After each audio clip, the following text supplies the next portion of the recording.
Hello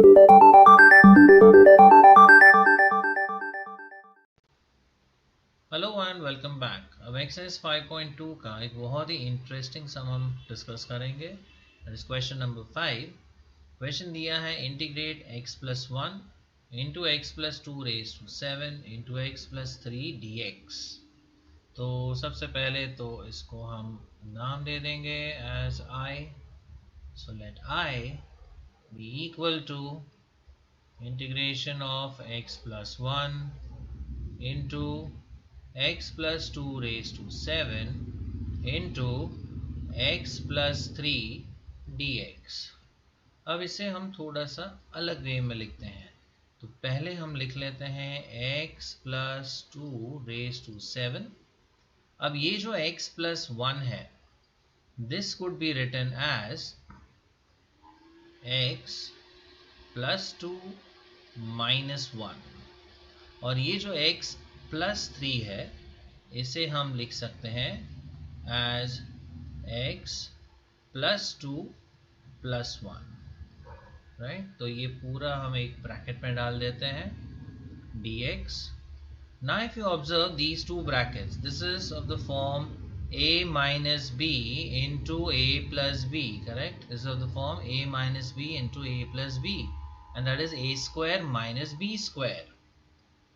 So what we have is x plus 2 raised to 7 into a square, यानी x plus 2 square minus b square, 1 square, that is 1 dx. And now if we open the brackets, अब यहाँ पर x plus 2 raised to 7 है, okay? तो बाहर यहाँ पर raised to 7 है।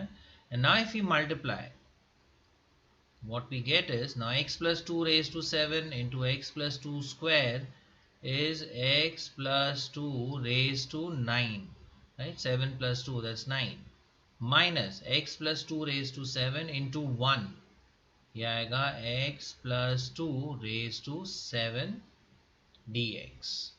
और अब हम यूज कर सकते हैं x raised to n वाला रूल यहाँ पर।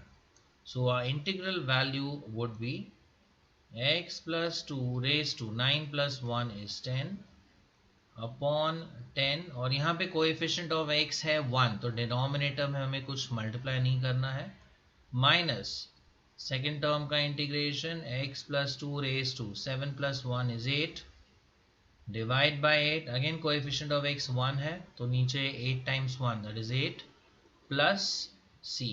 So this is the required integral value.